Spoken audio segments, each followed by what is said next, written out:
मैंने भी कुछ बताया था कि नहीं बताया था? मैंने भी कुछ बताया था। बताने से क्या होगा? हम जलसा बर्बाद करेंगे क्या? ठीक है, मत कराइए तकरीर। आप जलसा मत बढ़ा।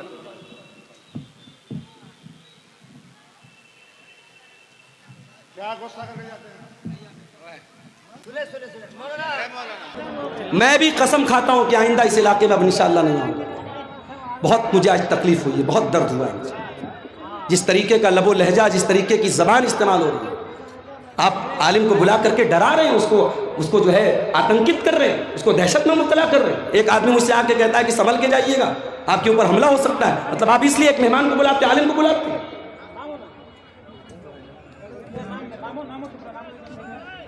मैं मोहब्बत से, नरमी से बात कर रहा हूँ, समझा रहा हूँ, आपके फेवर की बात कर रहा हूँ, और आप इस तरीके से मेरे साथ सलूक कर रहे हैं। मैं कितनी बार बताऊं कि मेरी मजबूरी है भाई। मुझे शौक है कि मैं बाई रोड 400 किलोमीटर का सफर तय करके जाऊं। ठीक है भाई, मैं स्टेज पर बैठ जाता हूं, मैं नहीं जाता हूं। मैं कल की छुट्टी किसी तरीके से ले लूंगा, मैं वहां तनख्वाह कटवा लूंगा, नौकरी को खतरे में, मैं मगर तकरीर नहीं कर सकता। जब आपकी इज्जत की बात है तो मेरी भी इज्जत की बात है। कुरान करीम की जो ये आयत है, सूरह निसा की आयत नंबर 36, सूरह निसा की आयत नंबर 36, इस आयत में अल्लाह ताला ने 10 हुकूक बयान किए। और आज की हमारी तकरीर का जो वक्तव्य का जो विषय है, तकरीर का जो उन्वान है, वो कुरान की इसी आयत के अंदर जो 10 बातें बयान की गई है, वही 10 बातें बयान करूंगा। और उसके बाद इंशाअल्लाह आपके इदारे के लिए चंदा, और उसके बाद मैं आपसे रुखसत हो जाऊंगा। वाबुदुल्लाह वला तुशरिकू बिही शैआ,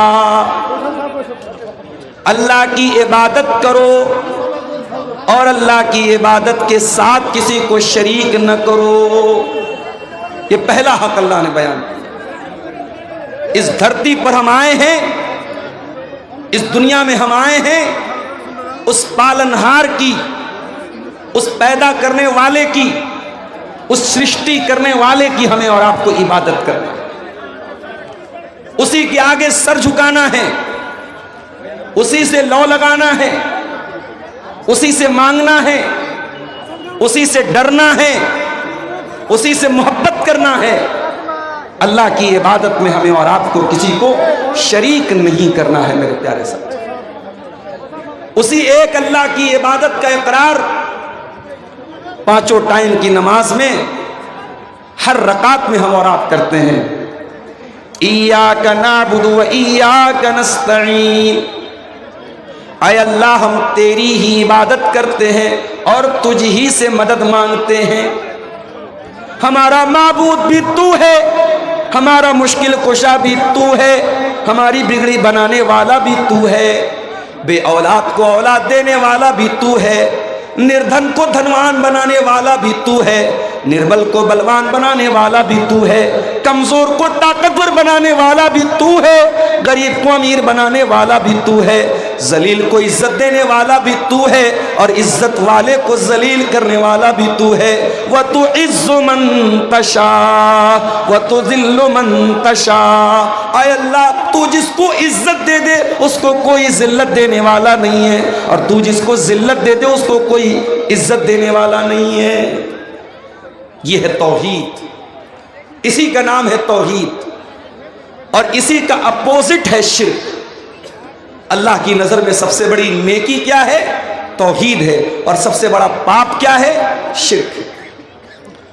अगर आप बहुत बड़े नमाजी हैं, अगर आप 5 टाइम की नमाज पढ़ते हैं, रमजान का पूरा रोजा रखते हैं, हज कर चुके हैं, उम्रा कर चुके हैं, मस्जिद में मदरसा में खूब दान देते हैं, लेकिन अगर आपकी तौहीद गड़बड़ है, अगर आपने एक अल्लाह को छोड़ करके किसी और के ऊपर अपना विश्वास रखा है, अकीदा रखा है, आपने किसी कब्र पे जाकर के कब्र वाले से मांगा है, किसी पत्थर की मूर्त के आगे जाकर के हाथ जोड़ा है, किसी पेड़ किसी नदी की इबादत अगर इंसान ने की है, कान खोल करके सुन लो, अल्लाह कुरान में कहता है कुल हल नुनब्बिउकुम बिल अक्सरीन आमाला अल्लज़ीना दल्ल सायुहुम फिल हयातिद दुनिया व हुम यहसबूना अन्नहुम युहसिनून सुना।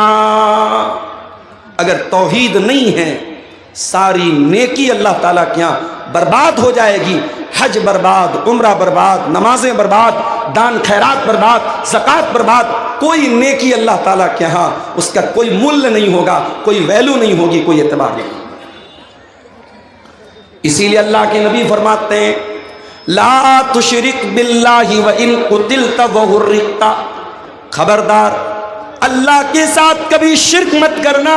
कत्ल कर दिया जाए, जान से मार दिया जाए, जला दिया जाए, अपनी जिंदगी को दांव पे लगाना पड़ जाए, जिंदगी को से हाथ धोना पड़ जाए, अपने आप को कत्ल करवाना पड़ जाए, ऐसे हालात आ जाएं, ऐसी परिस्थितियां आ जाएं, तब भी अपने ईमान से समझौता मत करना, अपनी तौहीद से समझौता मत करना।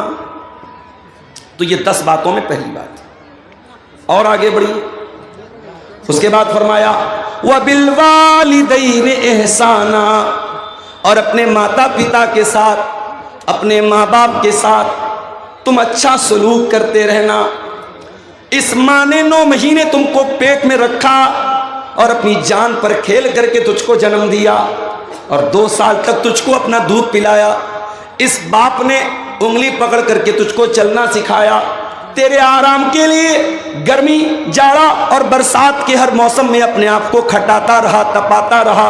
तेरे सर पे छत बनी रहे, तू तरक्की करे, तुझे इज्जत मिले, तुझे नाम मिले।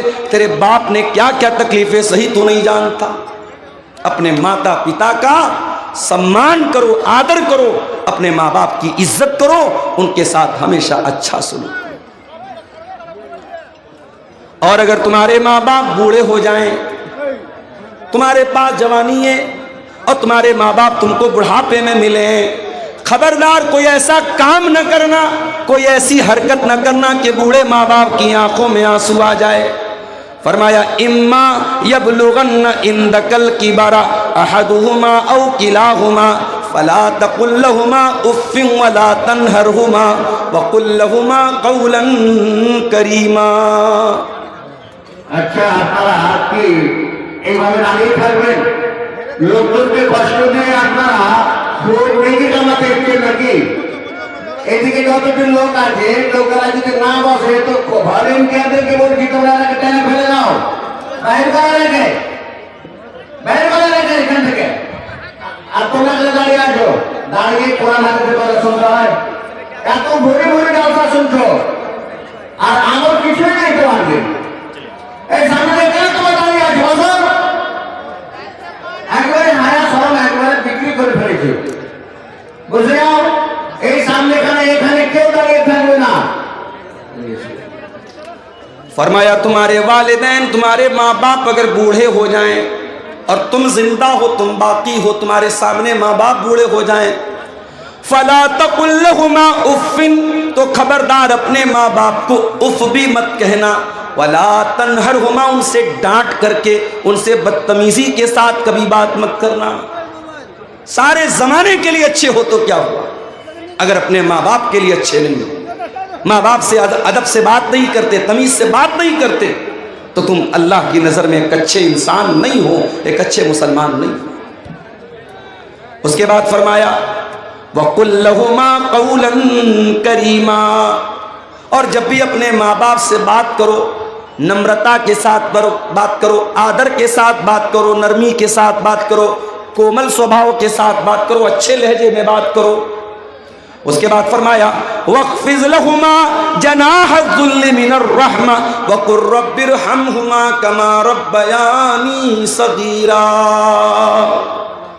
और अपने माँ बाप के लिए अपने नरमी के बाजू को बिछा दो, उनके लिए अपने आप को छोटा कर लो। कभी माँ बाप से ऊंचा बनने की कोशिश न करो, उनसे बड़ा बनने की कोशिश न करो। और ये दुआ भी अल्लाह ने सिखा दी, हर बच्चे को, हर लड़के को, हर लड़की को अपने माता पिता के लिए दुआ करनी चाहिए, रब्बिरहमहुमा कमा रब्बयानी सगीरा। ऐ परवरदिगार, ऐ अल्लाह, ऐ हमारे पालनहार, हमारे माँ बाप ने बहुत कष्ट सह करके हमको पाला है, बहुत तकलीफ सह करके हमको पाला है। ऐ अल्लाह, तू हमारे माता पिता पर दया फरमा, कृपा फरमा, रहम फरमा, करम फरमा। माँ बाप मेरे भाइयों हमारे वजूद का जरिया बनते। चुप हो जाओ भाई, काहे बोल रहे बाबा, चुप हो जाओ, खामोश रहो। फिर ऐसे जमा है बात करना है थोड़ा दूर जाके बात करो, स्टेज के पास बात नहीं। फिर तुम ऐसे करके हमारे वाला है फरमाया कि अपने माँ बाप के साथ नरमी के साथ बात करो। अल्लाह के नबी के पास एक साहबी आते हैं, सवाल करते हैं अल्लाह के नबी मन अहक्कुन्नास बिहुस्न सहाबती, अय अल्लाह के नबी मैं सबसे अच्छा व्यवहार किसके साथ करूं, सबसे अच्छा सलूक मुझे किसके साथ करना चाहिए, मुझे दुनिया में सबसे अच्छे तरीके से किसके साथ पेश आना चाहिए। आपने फरमाया उम्मुका, अपनी माँ के साथ। पूछा अल्लाह के नबी उसके बाद किसका नंबर है, आपने फरमाया अपनी माँ के साथ।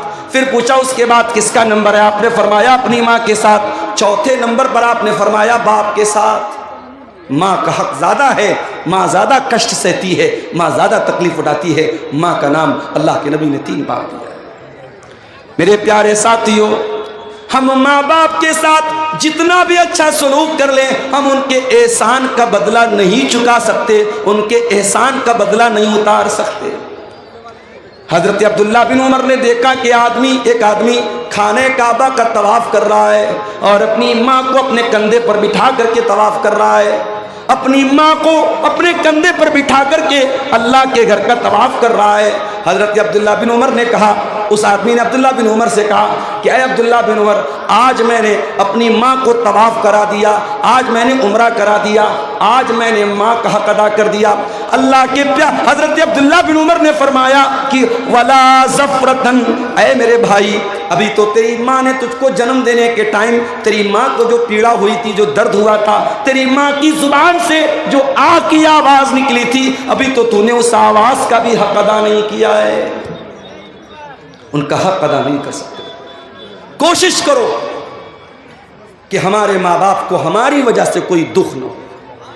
ठीक है, वो गलत हो सकते हैं, एक उम्र आती है जब माँ बाप बूढ़े हो जाते हैं, चिड़चिड़ापन आ जाता है, बच्चों की तरह बचपना आ जाता है, जिद आ जाती है, ये सोच करके नज़रअंदाज कर दो। कभी हम भी छोटे थे, हम भी जिद करते थे, हम भी बहुत सारी बातों के लिए अपने माँ बाप को परेशान करते थे, हमारे माँ बाप बहुत सहते थे। आज हमारा नंबर है, आज हमारी बारी है। अल्लाह ने कहा कि अपने माँ बाप के साथ अच्छा सलूक करो। उसके बाद नंबर 3, वबिज़िल क़ुरबा, और अपने रिश्तेदारों के साथ भी अच्छा सलूक करो। कोई तुम्हारा भाई है, कोई तुम्हारा चाचा है, कोई तुम्हारा ताया है, कोई तुम्हारा दादा है, कोई नाना है, कोई ससुर है, ये जितने रिश्तेदार हैं तुम्हारे, ये रिश्ते तुमने नहीं बनाए, ये रिश्ते अल्लाह ताला ने बनाए हैं। अपने इन रिश्तेदारों के साथ भी तुम अच्छा सलूक करो, उनकी खुशी में शामिल हुआ करो, उनके गम में शामिल हुआ करो। कुछ नहीं कर सकते तो कम से कम मीठे अल्फाज बोल दिया करो, ताकि उनके दिल को खुशी मिल जाए, उनके दिल को तसल्ली मिल जाए। अल्लाह के नबी के पास एक आदमी आया, उसने कहा अल्लाह के नबी, मेरे कुछ रिश्तेदार हैं, मैं उनके साथ अच्छा सलूक करता हूँ, लेकिन वो मेरे साथ बुरा सलूक करते हैं। मैं उनके साथ नरमी का व्यवहार करता हूँ, वो मेरे साथ बदतमीजी करते हैं। अय अल्लाह के नबी, मुझे क्या करना चाहिए? आपने फरमाया, जैसा तुम बयान कर रहे हो, जैसा तुम बता रहे हो, अगर तुम अपने रिश्तेदारों के साथ ऐसा ही कर रहे हो, फ़कअन्नमा तुसिफ़्फ़ुहुमुल मल्ला, तो तुम उनके मुंह में जहन्नम की आग की राख भर रहे हो। यानी तुम तो अच्छा काम कर रहे हो, लेकिन वो बदतमीजी करके, वो गलत काम करके, वो तुम्हारे साथ गलत सलूक करके अपने आप को जहन्नम का हकदार बना रहे हैं। उसके बाद अल्लाह के नबी ने फरमाया, ऐ मेरे सहाबी, तुम जब तक अपने रिश्तेदार की मदद करते रहोगे, उसका सपोर्ट करते रहोगे, उसके साथ अच्छा सलूक करते रहोगे, अल्लाह का एक फरिश्ता हर वक्त तुम्हारे साथ रहेगा, तुम्हारी मदद करेगा। इसलिए मेरे भाइयों, रिश्तेदारों के साथ अच्छा सलूक किया। जब आप दान देने के लिए निकलें, जब आप ज़कात बांटने के लिए निकलें, जब आप गरीबों की मदद करने के लिए निकलें, तो पहले नज़र दौड़ाओ कि मेरे रिश्तेदारों में, मेरे ख़ानदान में, मेरे करीब के लोगों में कहीं ऐसा तो नहीं कि कोई ज़कात का हकदार है, कोई सदका खैरात का हकदार है, कोई मदद का हकदार है, कोई ऐसा है कि हम उसकी सहायता कर सकते हैं, उसकी मदद कर सकते हैं। अगर कोई रिश्तेदार है तो पहले उसकी मदद करो।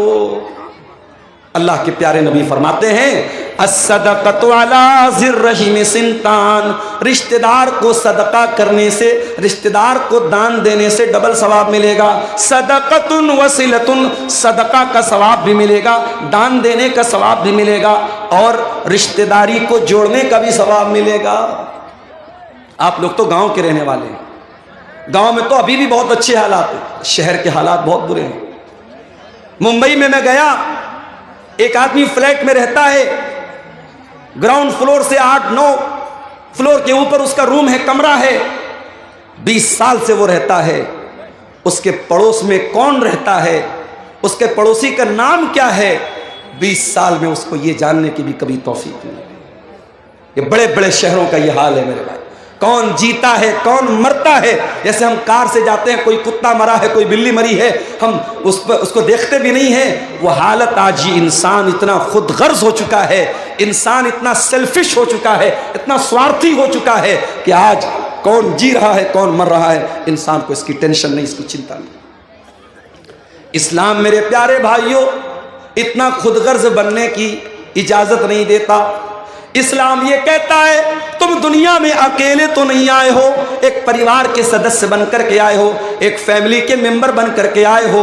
जब दुनिया में आंखें खोलते हो, कोई तुम्हारा दादा है, कोई तुम्हारा चाचा है, कोई तुम्हारा ताया है, कोई माँ है, कोई बाप है। इन रिश्तों के बीच में तुम आए हो, इन रिश्तों की कदर किया करो, इन रिश्तेदारों के साथ हमेशा रिश्ता जोड़ा करो। और एक तरीका आपको बताऊं माल में बरकत हासिल करने का। अगर आप ये चाहते हैं कि आपके माल में बरकत पैदा हो, आपके पैसे में बरकत आ जाए, आपके घर में ढेर सारा पैसा आ जाए, आइए आपको एक तरीका बताता हूं। अल्लाह के प्यारे नबी फरमाते हैं तअल्लमू मिन अंसाबिकुम मा तसिलून बिही अरहामकुम। ओ लोगो अपने खानदान को पहचानो, अपने रिश्तों को पहचानो, ताकि अपने रिश्तेदारों के साथ तुम अच्छा सलूक कर सको। जब तुम अपने रिश्तेदारों के साथ अच्छा सलूक करोगे, उनको पहचानोगे, उनके खुशी और गम में शामिल हो जाओगे, अल्लाह के नबी फरमाते हैं फ़इन्नहा महब्बतुन फिल अहली मनसातुन फिल असरी मसरातुन फिल माली। उससे 3 फायदा होगा, 3 बेनिफिट होगा, 3 लाभ होगा। पहला लाभ तो ये होगा कि परिवार में मोहब्बत बढ़ेगी, दूसरा फायदा ये होगा माल में बरकत पैदा होगी, और तीसरा फायदा ये होगा कि आपकी उम्र में अल्लाह बरकत देगा। अगर आप दौलत वाले हैं, अगर आप करोड़पति हैं, अगर आपको अल्लाह ने नवाजा है, अपनी दौलत अपने ऊपर खर्च की तो क्या की, अपने बीवी बच्चों पर खर्च की तो क्या की।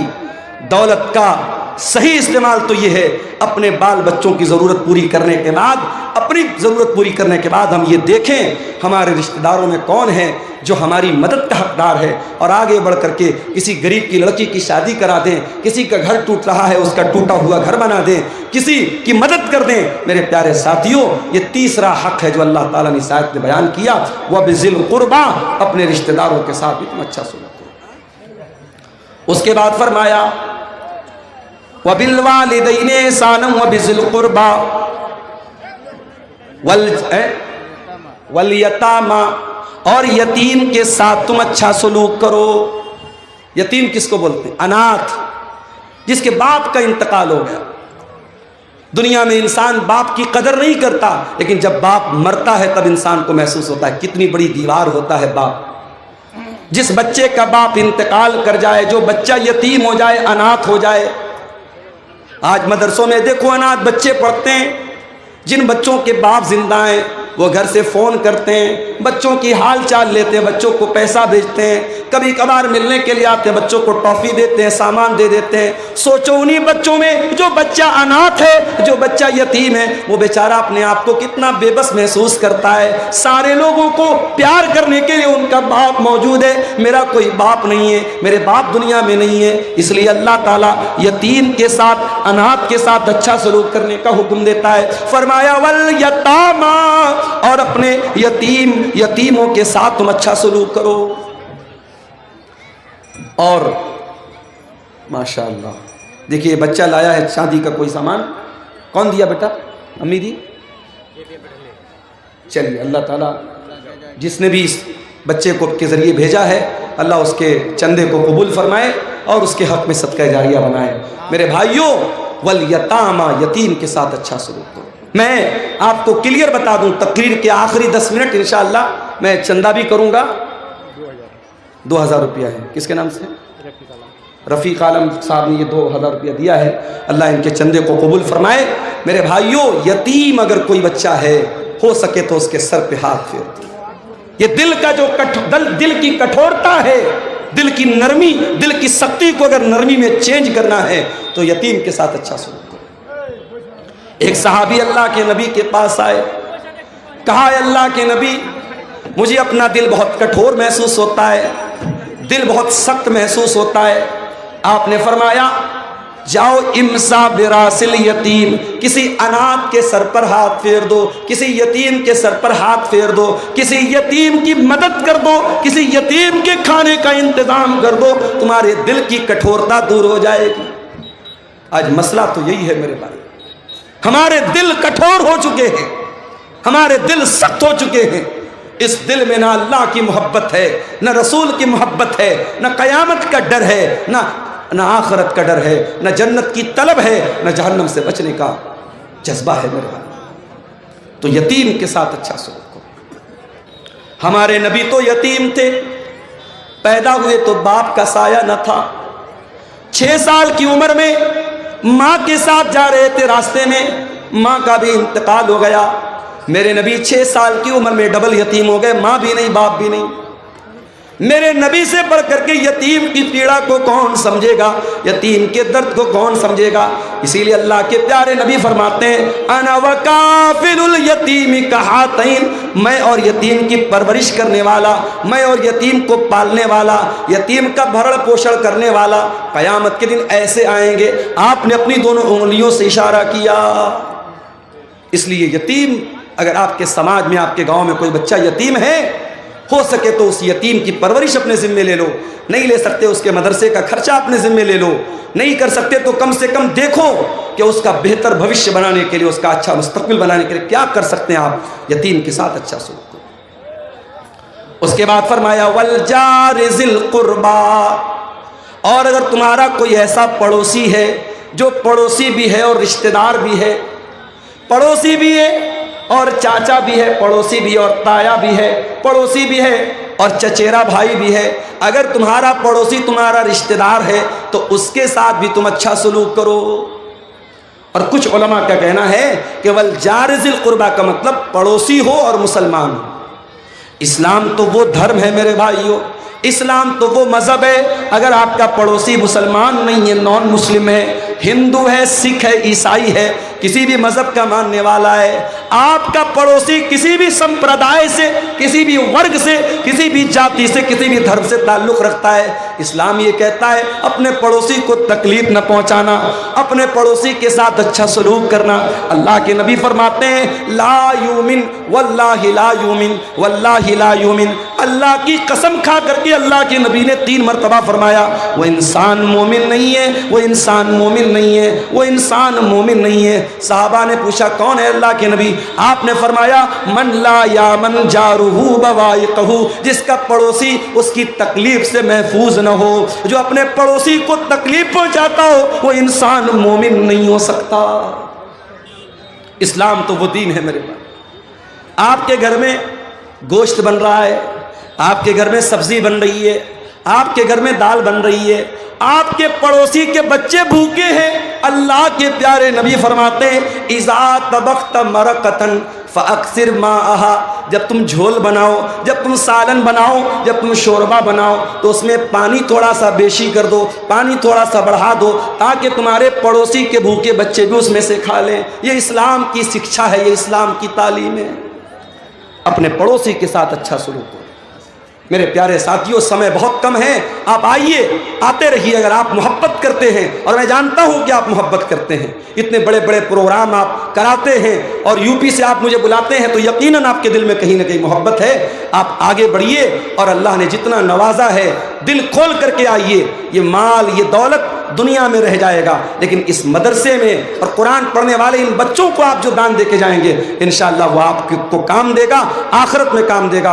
और हमारी दुआएं आपके साथ रहेंगी। आप आते रहिए और मुसाफा करते हुए यहाँ मदरसे को दान देते जाइए। मेरे प्यारे साथियों, मैं कुरान की सूरह निसा की आयत नंबर 36 पढ़ रहा हूँ और इस आयत में 10 बातें अल्लाह ताला ने बयान की है और इन 10 बातों को आपके सामने रख रहा हूँ। अल्लाह की इबादत करो, अल्लाह के साथ किसी को शरीक मत करो, माता पिता के साथ अच्छा सलूक करो और रिश्तेदारों के साथ अच्छा सलूक करो और यतीमों के साथ अच्छा सलूक करो। उसके बाद कहा वल जार ज़िल कुर्बा, उस पड़ोसी के साथ अच्छा सलूक करो जो पड़ोसी तुम्हारा रिश्तेदार है।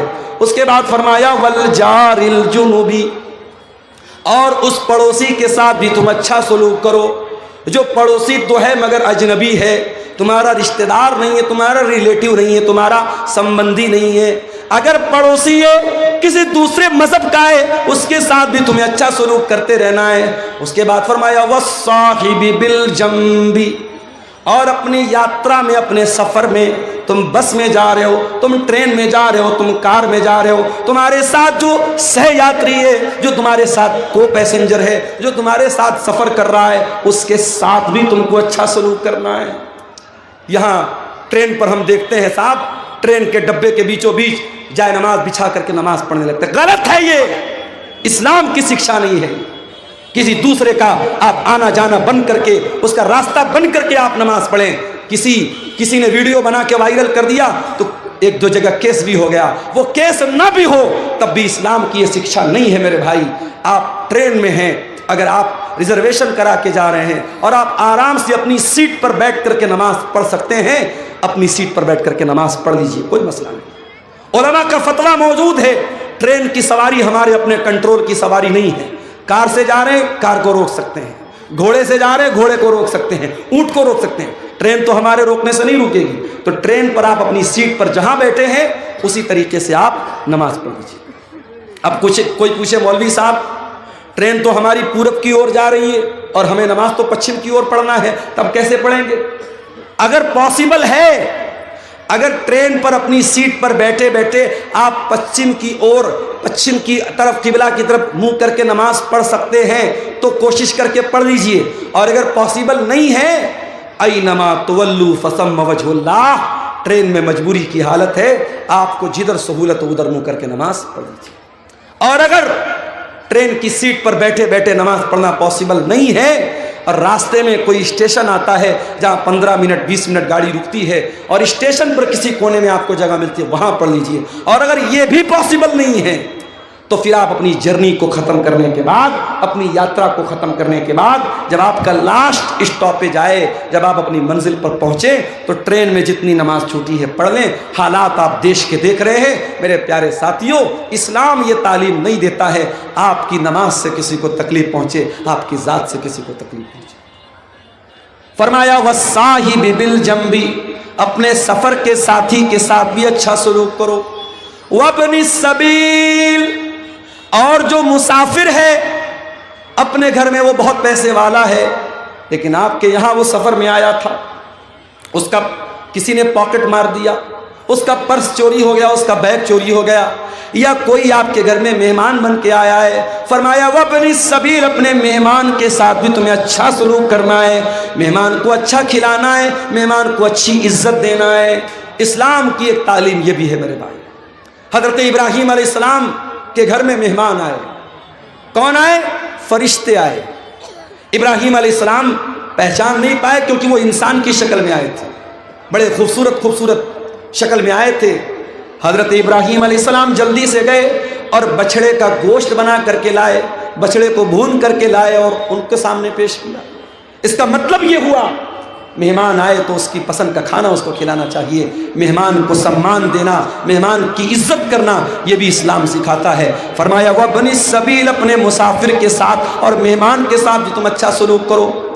उसके बाद फरमाया वह मा मलकत ईमानुकुम, जो लोग तुम्हारे अंडर में काम कर रहे हैं, जो तुम्हारे गुलाम हैं, तुम्हारे नौकर हैं, तुम्हारे कर्मचारी हैं, तुम किसी कंपनी के मालिक हो, बॉस हो, तुम्हारे अंडर में काम करने वाले लोग हैं, या तुम कोई कारखाना चला रहे हो, तुम्हारे घर में काम करने वाले लोग हैं, अपने नौकर चाकर के साथ, अपने गुलामों के साथ भी तुम अच्छा सलूक करते रहना। ये 9 चीजें हो गई मेरे भाई। उसके बाद 10वीं चीज क्या है? इन्नल्लाह ला युहिब्बु मन काना मुख्तालन फखूरा। अल्लाह ताला उन लोगों को पसंद नहीं करता है जो घमंडी हैं, जो तकब्बुर करने वाले हैं, जिनके अंदर अहंकार है, जिनके अंदर गुरूर है। अल्लाह गुरूर करने वाले को कभी पसंद नहीं करता। न दौलत का गुरूर चलेगा, न कुर्सी का गुरूर चलेगा, न खूबसूरती का गुरूर चलेगा। बहुत बड़ी दौलत वाला था कारून, अपने खजानों के साथ जमीन में धंसा दिया गया। बहुत बड़ा बादशाह था फिरौन, उसकी सारी बादशाहत खत्म हो गई और पानी में अल्लाह ताला ने डुबा डुबा करके मार दिया। बड़ी ताकत वाली कौम की कौम आद, बड़ी ताकत वाली थी कौम समूद, अल्लाह ताला ने हवा की तरह उड़ा दिया। इन्नल्लाह ला युहिब्बु मन काना मुख्तालन फखूरा।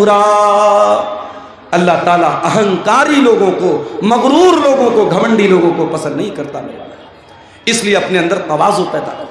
अगर समाज में आपको इज्जत मिली है, रुतबा मिला है, कदर करो इसकी, इज्जत करो इसकी कि अल्लाह आपसे काम ले रहा है। अल्लाह ने आपको लोगों में एक वर्चस्व दिया है, एक स्टेटस दिया, एक सम्मान दिया है। इसका दुरुपयोग न करो, इसका गलत इस्तेमाल न करो मेरे प्यारे साथी। अल्लाह के प्यारे नबी फरमाते हैं मन तवाज़ा लिल्लाहि रफ़अहुल्लाह। जो अपने आप को छोटा बना ले अल्लाह के लिए, जो अपने आप को हकीर बना ले अल्लाह के लिए, अल्लाह उसको और बुलंदी देगा, और सम्मान देगा, और ऊंचा मकाम देगा। तो ये 10 बातें हैं मेरे प्यारे साथियों जो सूरह निसा की आयत नंबर 36 में अल्लाह ताला ने हमारे सामने बयान की है।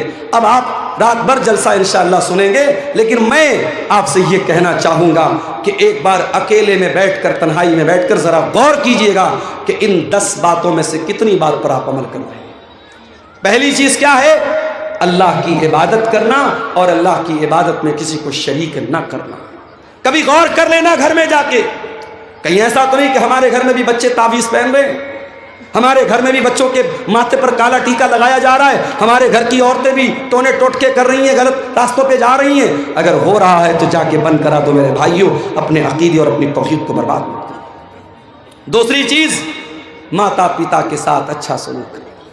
अगर आपके घर में आपके माँ बाप तकलीफ में हैं, आप इस आयत पर अमल नहीं कर रहे हैं, आप जाइए माँ से माफ़ी मांगिए, बाप से माफ़ी मांगिए, और यकीन रखिए जब तक माँ जिंदा है माफ़ी मांग सकते हो, बाप जिंदा है माफ़ी मांग सकते हो। माँ चली गई, बाप चला गया, पछताओगे कि काश मैंने माफ़ी मांग ली होती, काश मैंने अच्छा सलूक किया होता। आज इंसान 4 पैसे कमाता है, माँ की दवा के पैसे उसके पास नहीं है, बाप के इलाज के पैसे उसके पास। अरे ऐसी दौलत इकट्ठा करके क्या करेगा कि तेरी माँ इलाज के अभाव से मर जाए, तेरा बाप छोटी छोटी चीज़ों के लिए दूसरों का मोहताज बन जाए। अपने माँ बाप के साथ अच्छा सलूक करो मेरे भाई, रिश्तेदारों के साथ अच्छा सलूक करो, यतीमों के साथ अच्छा सलूक करो, पड़ोसियों के साथ अच्छा सलूक करो।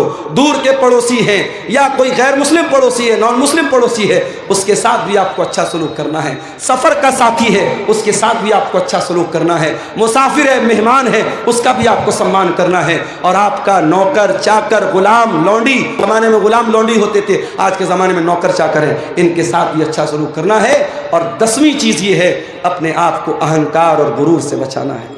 मेरे भाइयों अब आप आइए, मैं चंदे का काम शुरू कर रहा हूँ, आप आते जाइए। और जो अल्लाह ताला ने आपको नवाजा है, मैं जानता हूँ आप जलसे में आते हैं, तैयारी के साथ आते हैं और दान देने के लिए आते हैं। मेरे हाथ पे आप मुसाफा करते हुए, जो भी आप इस इदारे के लिए, ये बच्चे कुरान का हिफ्ज़ कर रहे हैं यहाँ, और अल्लाह के नबी की हदीस है खैरुकुम मन तअल्लमल कुरान व अल्लमहु, तुम में सबसे बेहतरीन इंसान वो है जो कुरान को सीखता है, सिखाता है। मेरे अजीज़ों, ये हिफ्ज़ कुरान का मदरसा है। और आप, मैंने देखा कई लोगों ने कुरान भी यहाँ पे मदरसे के बच्चों के लिए दिया है। आप कुरान भी दे सकते हैं, आप रकम भी दे सकते हैं। इन बच्चों के साल भर के तालीम पर और इनके खान पान पर जो खर्च आएगा उसमें भी आप ताउन कर सकते हैं। आप आगे बढ़िए और इस मदरसे का ताउन मेरे हाथ पे आप करते हुए जाइए। मैं दोनों तरफ से, मैं मेरे भाइयों मजबूरी समझ रहा हूँ, मेरी भी मजबूरी है, जलसे वालों की भी मजबूरी है। हम जानते हैं जलसा चंदे के लिए होता है, इदारे के लिए होता है। कोई भी जलसे वाला ये नहीं चाहेगा इतना बड़ा जलसा और इतना बड़ा पिंडाल लगाने के बाद जो उसका एक टारगेट है जलसे का और मदरसे को जो एक रकम चाहिए, अगर वो रकम ना हो तो ये मकसद फेल हो सकता है। ये हमारे किसी भाई ने 500 रुपया दिया है। आइए आगे बढ़िए, मत बैठे रहिए, उठ करके आइए। मेरे हाथ पे जो भी आप 1000 2000 दे सकते हैं दे करके आइए। हमारे बाद मौलाना हुसैन अहमद सलफ़ी साहब अररिया के, बहुत बेहतरीन मिष्टी ज़ुबान उनकी है, मिष्टी भाषा है, मंगला ज़ुबान के अच्छे मुक़र्रिर हैं। ये हमारे किसी भाई ने 100 रुपया दिया है। मेरे भाई, मुसाफिर की दुआ है और एक आलिम की दुआ, खतीब की दुआ है। इंशाअल्लाह अल्लाह ताला इस चंदे को कबूल करेगा और आपको अल्लाह ताला आपके दान के बदले इसको आपके लिए सदक़े जारिया बनाएगा। आगे बढ़िए। हाँ ठीक है, ठीक है। ये